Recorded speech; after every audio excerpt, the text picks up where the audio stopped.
नमस्कार, सेवा जोहार दोस्तों। मैं पुष्पलता आप सबका अपने चैनल पुष्पलता गोंडी किचन में स्वागत करती हूँ। आज मैं बनाने जा रही हूँ ग्रेवी वाला मोमोज बनाने, वो भी बिल्कुल चटपटा सा और बिल्कुल आसान तरीके से बन करके तैयार होने वाला। तो सभी सब्जियों को मैंने ग्रेट कर ली हूँ, गाजर, पत्ता गोभी, शिमला मिर्च और प्याज को। चलिए अब इसको मैं निकाल लेती हूँ एक बड़ी सी थाली में।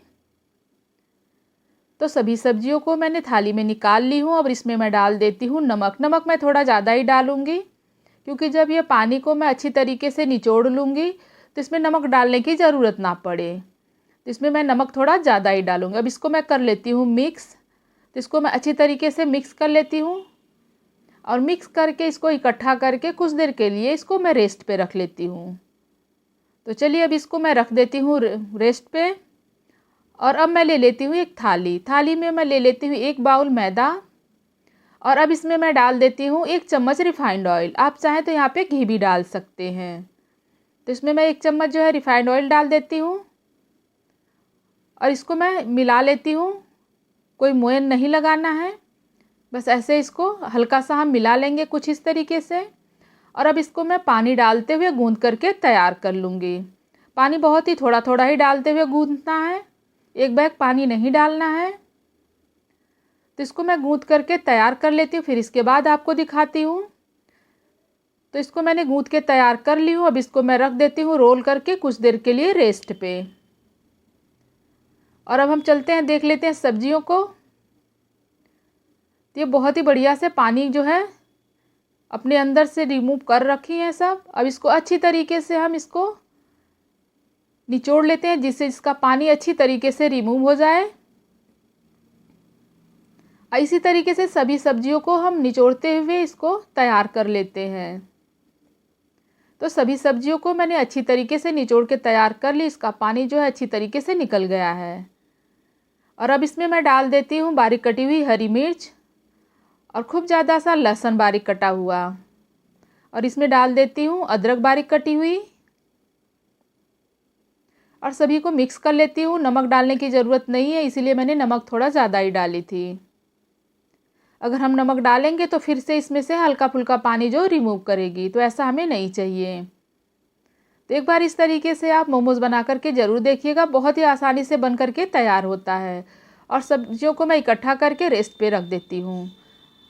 और अब मैं ले लेती हूँ गूँथे हुए मैदे को, इसको फिर से इस तरीके से मल लेती हूँ, जिससे खूब चिकना सा तैयार हो जाए, एकदम मुलायम सा। और इसके मैं छोटे छोटे से पेड़े तोड़ लेती हूँ। आप चाहे तो इस तरीके से इसके पेड़े तोड़ सकते हैं, या तो इसको 2 भाग में करके रोल करके इसके चाकू से कट कर सकते हैं, कुछ इस तरीके से। तो मैंने इसको रोल ली हूँ। अब इसको मैं चाकू से छोटे छोटे से पीसेस कर लेती हूँ। तो चलिए इसको हम कट कर लेते हैं। एकदम हम छोटा छोटा कट करेंगे, क्योंकि अगर ज़्यादा जो पेड़े बड़े होते हैं तो मोमोज़ में जो है कि मैदा ही मैदा आते हैं, अच्छे नहीं लगते हैं। तो इसलिए इसके हम बिल्कुल छोटे छोटे से पेड़े कट करेंगे। और अब इसको हम इस तरीके से दब कर लेते हैं।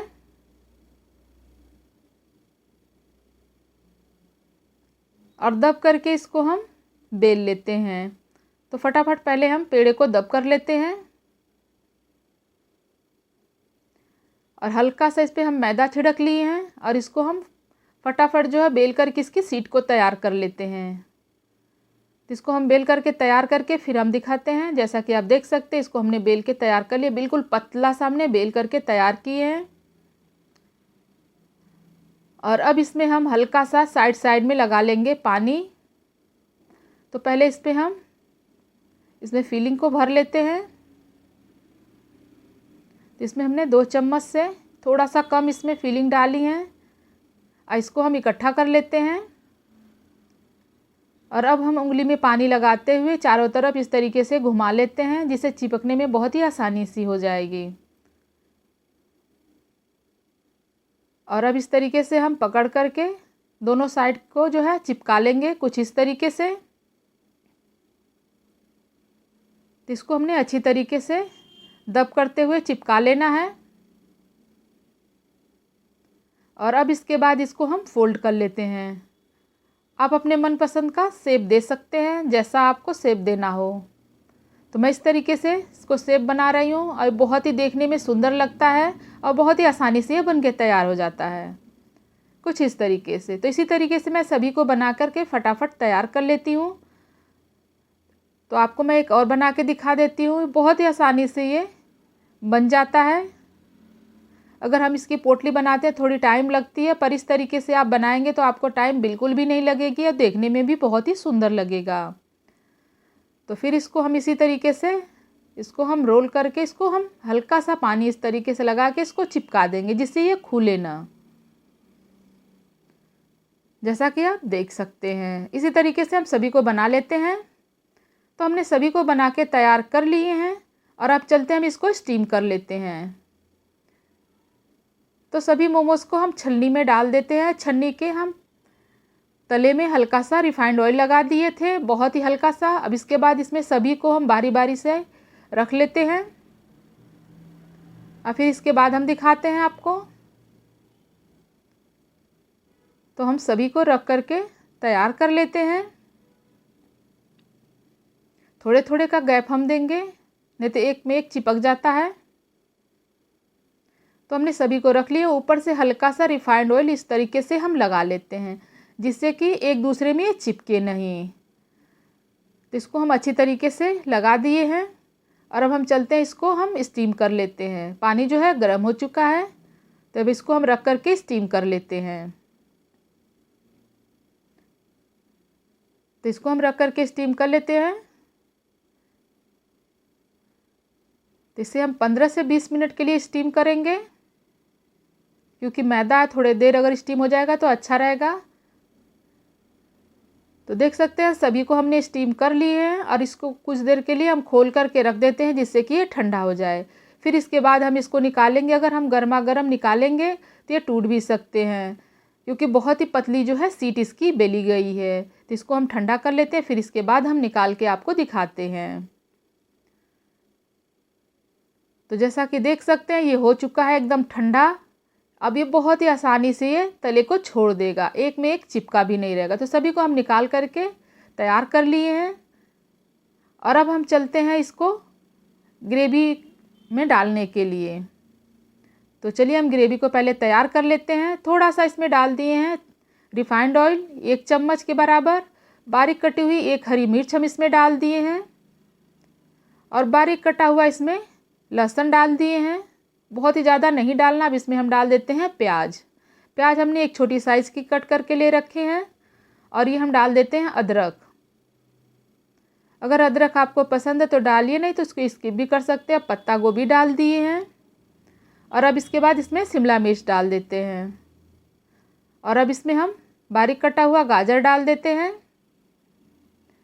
और सभी को अच्छी तरीके से हम भूनेंगे।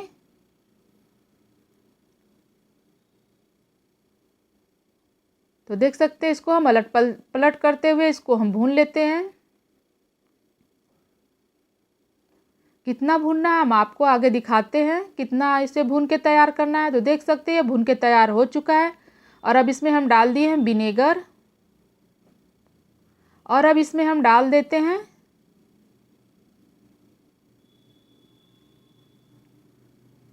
Chilli sauce.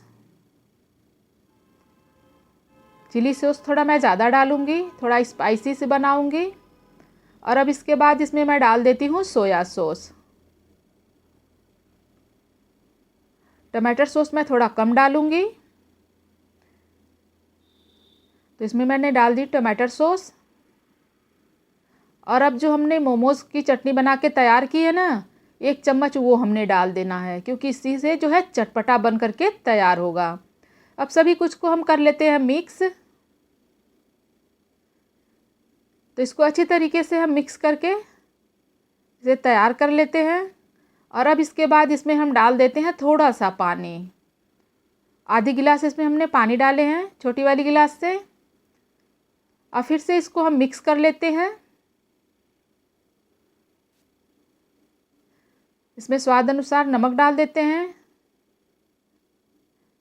नमक उतना ही डालना है कि बस हल्का सा स्वाद आए, बस उतना ही डालना है, क्योंकि जो है चिली सॉस में भी नमक होता है, सोया सॉस में भी नमक होता है, तो ज़्यादा नमक नहीं डालना है। हल्का सा टेस्ट के लिए इसमें नमक डाल देना है ग्रेवी जो है बहुत ही बढ़िया से पक गई है। अब इसमें हम मोमोज़ को डाल करके इसको अच्छी तरीके से अलट पलट करते हुए इसको ग्रेवी में हम थोड़ी देर पका लेते हैं, जिससे कि अंदर तक जो ग्रेवी चली जाए और खाने में बहुत ही टेस्टी और चटपटा सा लगे।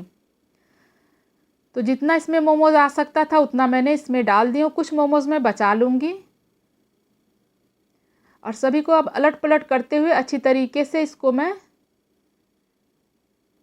कुछ देर इसमें पका लूँगी ग्रेवी में। जैसा कि देख सकते हैं ग्रेवी के साथ जो है मोमोज़ भी थोड़ा सा पक चुका है, बहुत ही टेस्टी बन चुका है, एकदम बिल्कुल जूसी वाला, एकदम खिला खिला सा ये तैयार हो रखा है। और अब इसे हम निकाल लेते हैं। तो चलिए इसको निकाल के हम सर्व कर लिए हैं और ये साइड में रख देते हैं चटनी और कुछ उबले हुए मोमोज। तो जैसा आपको पसंद आए उस तरीके से इस मोमोज़ को एंजॉय कर सकते हैं। और थोड़ी सी भी मोमोज़ की रेसिपी आपको पसंद आई हो तो इसको लाइक करिए, सब्सक्राइब कीजिए, अपने फ्रेंड में, अपने फैमिली में इसको ज़्यादा से ज़्यादा शेयर कीजिए। अगर कोई कमियां हैं तो कमेंट करके बताइए। फिर मिलते हैं एक नई रेसिपी के साथ, तब तक के लिए नमस्कार, जय सेवा, जय जोहार, स्वस्थ रहिए, मस्त रहिए।